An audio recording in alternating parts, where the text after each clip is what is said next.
Saudara-saudara terkasih, selamat Natal bagi kita sekalian. Topik Natal bagi kita di tahun 2025 ini saya sampaikan dengan topik besar, Allah yang turun ke dunia yang sedang menderita. Dengan firman Tuhan dari Lukas pasal 2, ayat yang pertama hingga ayatnya yang ke-7. Saudara-saudara yang terkasih di dalam Yesus Kristus, Natal adalah momen yang selalu kita rindu-rindukan sebagai perayaan yang hangat dan penuh sukacita. Kita menghias rumah kita. Mungkin ada yang menyiapkan kue bolu dan roti Natal, mempersiapkan pakaian yang terbaik, dan menyanyikan lagu-lagu yang sudah akrab di telinga kita sejak kita masih kecil ketika memasuki masa-masa Natal. Natal sering kita hubungkan dengan kata-kata damai, terang, sukacita, dan harapan. Namun Natal tahun ini kita rayakan dengan sedikit berbeda. Di tengah-tengah kondisi saudara-saudara kita yang sedang terkena bencana, yang ada di Tapanuli Tengah, di Tapanuli Selatan, di Tapanuli Utara, di Humbang, bahkan di Langkat hingga di Aceh. Mereka mengalami banjir dan tanah longsor.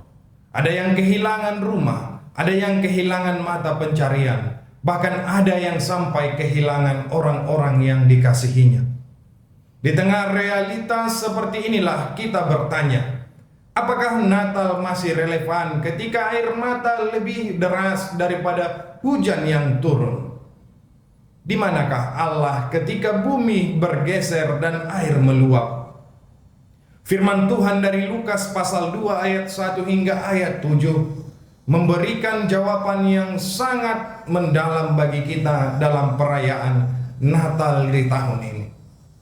Saudara-saudara, Lukas membuka kisah Natal dengan mengejutkan. Pada waktu itu Kaisar Agustus mengeluarkan suatu perintah agar setiap orang mendaftarkan diri yang ada di seluruh dunia ini. Itu yang kita temukan di ayat yang pertama.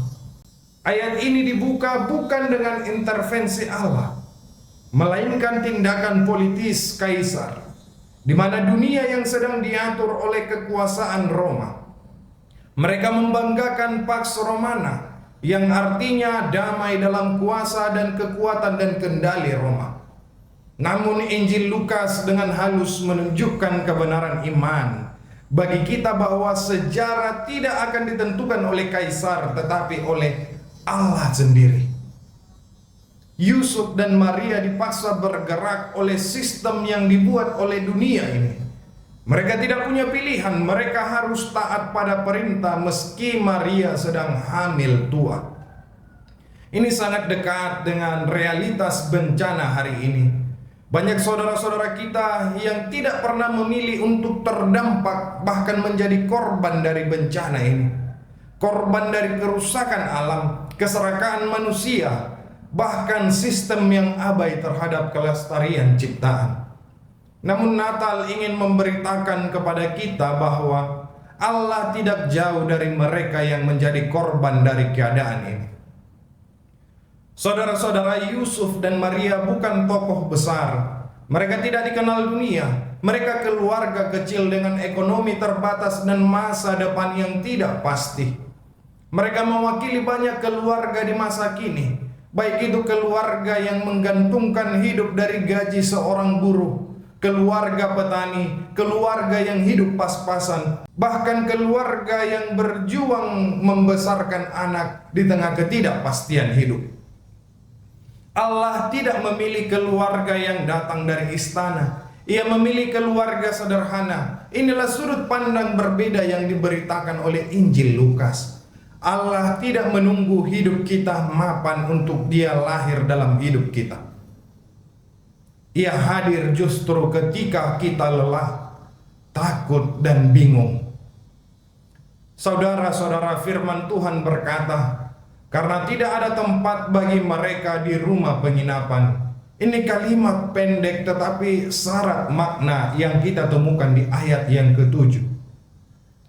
Di mana dunia tidak menyediakan ruang bagi Allah yang datang dalam kerendahan itu. Hari ini pun kita melihat dunia tidak ramah terhadap orang-orang miskin, terhadap korban-korban bencana, terhadap alam ciptaan Tuhan. Namun justru di sanalah Injil bersinar dengan terang memberikan harapan. Allah memilih lahir di tempat yang ditolak dunia ini. Palungan adalah simbol bahwa Allah tidak takut yang namanya tempat kotor bau yang dianggap dunia ini. Bahkan dia lahir dalam dunia yang penuh luka dan penderitaan. Saudara-saudara, Natal bukan cerita pelarian dari penderitaan. Natal adalah Allah yang masuk dalam penderitaan manusia. Yesus lahir tanpa jaminan keamanan. Yesus lahir tanpa kenyamanan, tanpa perlindungan dunia.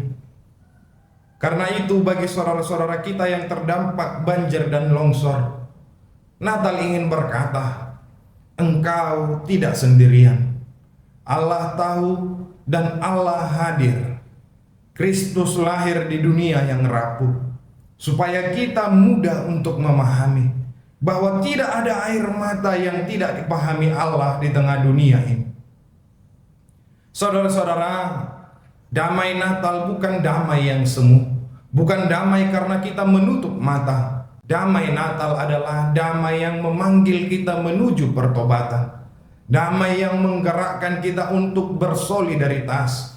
Damai yang mengutus gereja keluar dari kenyamanannya.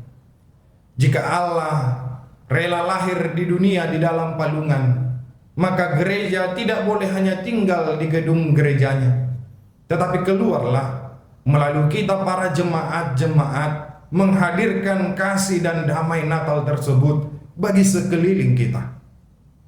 Saudara-saudara, demikian juga jemaat dipanggil sebagai gereja untuk senantiasa berdoa dengan sungguh-sungguh, untuk senantiasa berbagi dengan empati yang tulus, untuk menjaga ciptaan Tuhan dengan bertanggung jawab.